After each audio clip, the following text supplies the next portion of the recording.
बहुत समय पहले की बात है।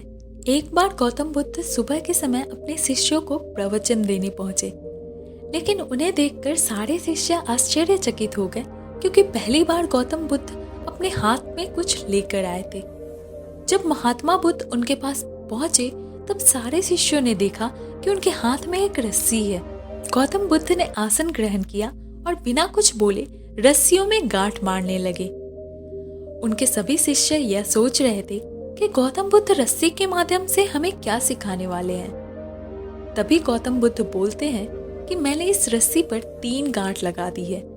अब मैं आप लोगों से जानना चाहता हूँ कि क्या यह वही रस्सी है जो गांठ लगाने से पहले थी। तब उत्तर में एक शिष्य कहता है कि बुद्ध, इसका उत्तर देना थोड़ा कठिन है, क्योंकि यह हमारे देखने के तरीके पर निर्भर करता है।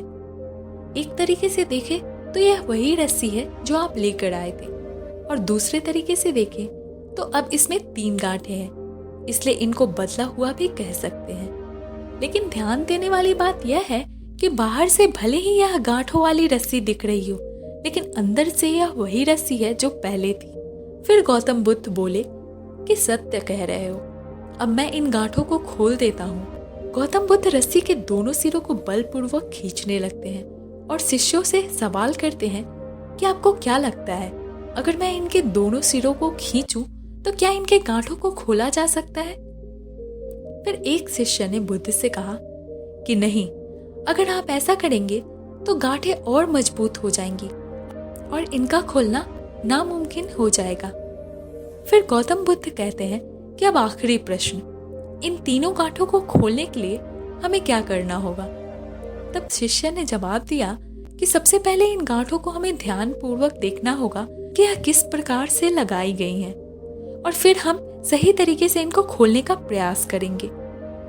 गौतम बुद्ध बोले कि मैं यही तो सुनना चाहता था। मेरा मुख्य प्रश्न यह है कि जो तुम समस्या में फंसे हो उसका कारण क्या है। बिना कारण जाने आप समस्या को सुलझाने का प्रयत्न करते हैं तो यह असंभव हो जाता है।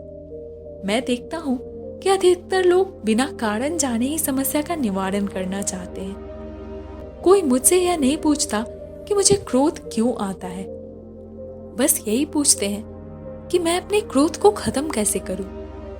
कोई यह प्रश्न नहीं पूछता कि मेरे अंदर अहंकार कैसे आया, घमंड कैसे आया। सभी लोग यही पूछते हैं कि मैं अपने अहंकार और अपने घमंड का अंत कैसे करूं। जब तक जीवन है तब तक समस्या भी रहेगी, और जब तक समस्या है तब तक उनका समाधान भी रहेगा। बस जरूरत है तो हमें उन समस्याओं को जानने की, उनके कारण को जानने की। तो इस कहानी से हमें यही सीख मिलती है दोस्तों, कि यदि हम समस्या का कारण अच्छे से जान लेते हैं तो हमें उनका समाधान भी अवश्य प्राप्त हो जाता है। अगर आपको यह कहानी पसंद आई हो तो प्लीज़ इस वीडियो को लाइक करें और इस चैनल को सब्सक्राइब करें। धन्यवाद।